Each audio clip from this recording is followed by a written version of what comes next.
All right, sir. In continuation, and it's saying that you knew, and many of us knew, what it took and what it continues to take to bring America up. And this including to helping to stop our children from killing each other. And God, I pray for the families of victims of the schools and so on. But as we continue to go on and we continue to have a high rate of deaths in our community, sir, some of it is related to the fact of what wicked ones sitting in high places did when it comes to taking jobs from the communities, and poor people is going to do whatever it takes to survive. You knew this. You put your life on the line to go forward and to start at the bottom to bring things right, and that was to bring jobs to America and stop these big-time drug dealers, unlike some presidents who went at the little American man. No one valued that, sir.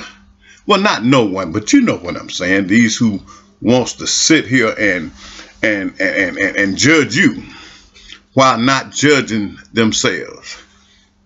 Sort of reminds me of a Afro-American journalist after you had met with about 10 or 100 Afro-American preachers. As soon as you became president, you met with them and you all talked. This journalist just asked one of these black preachers he interviewed and asked him, what did you all talk about? And as the pastor tried to explain, this journalist kept cutting him off. Well, did he talk about minority businesses, opening up minority businesses? Well, let me ask this. Well, let me make this statement, sir.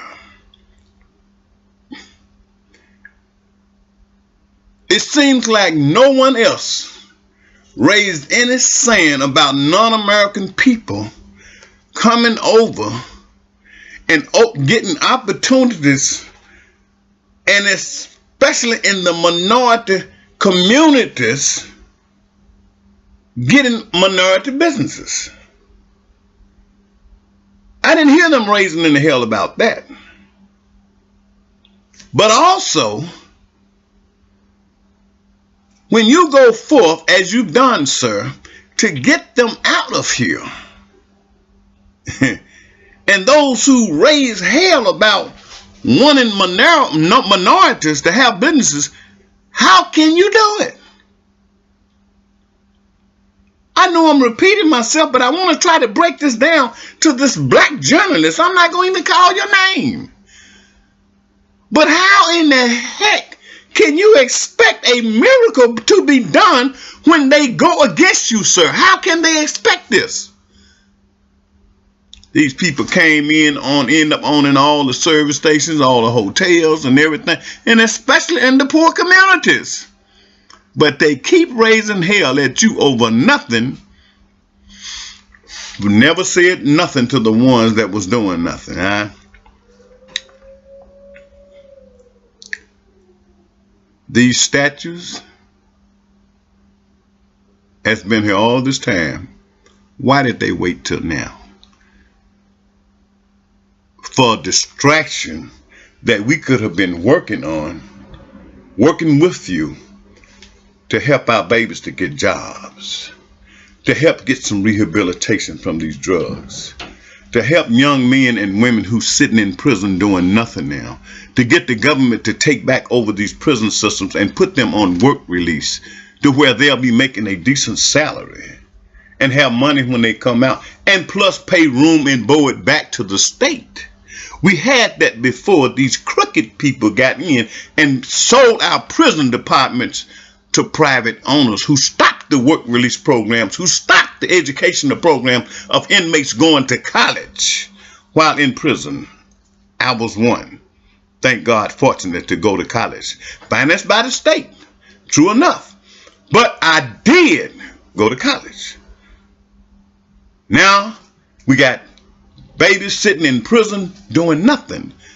Why couldn't we take and not worry about the Confederate statues, but look at, hey, here's an opportunity to help the American people?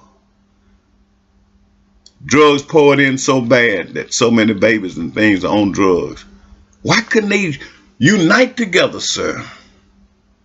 But no, you saw this dream, this vision, and I saw it, and many others saw it. But they still come at you. Sir, we know that there has been some injustice in some of the cases where police have killed people.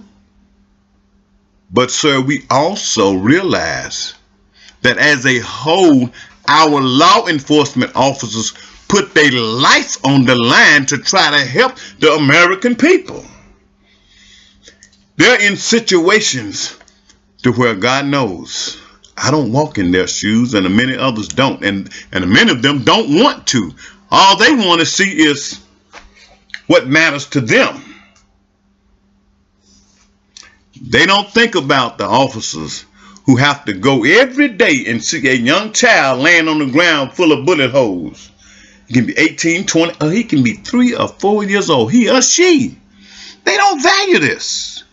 Some of our officers, sir, do suffer from PTSD. I am a Vietnam veteran. Got a little bit of it. Nothing like some of our other veterans have. But I just can't imagine every day having to go home and lay down and try to sleep well, knowing you just saw another child dead and gone. Sir, before this video was cut short, I've said a few things that I wish people would stop and think about. There's so much diversity, so much about racism since you have become president. And those who ran against you just dwell on this racism. Throw all of it out there. And now people just really feeding on that than feeding on the benefit of unity amongst all American people. And let's work together.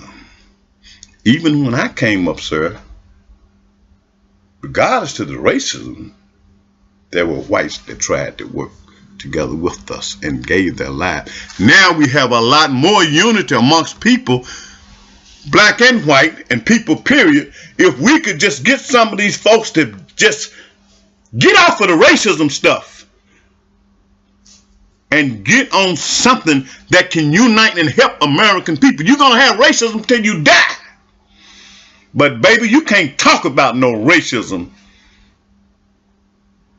if you haven't came through what I came through and some others before me. As a whole, it's a lot better now. We need some gratitude and some thankfulness and some unity and some love. Sir, again, I want to thank you, and I want to shut this video down. But I wish you would give people something to think about. What are they really doing besides judging that's helping the people? If you can't help your people first, how in the hell can you help others who are not Americans? Sir, again, I salute you. I salute you, sir, and give my life as an American. And I'm thankful that you are our American president. Thank you again, sir.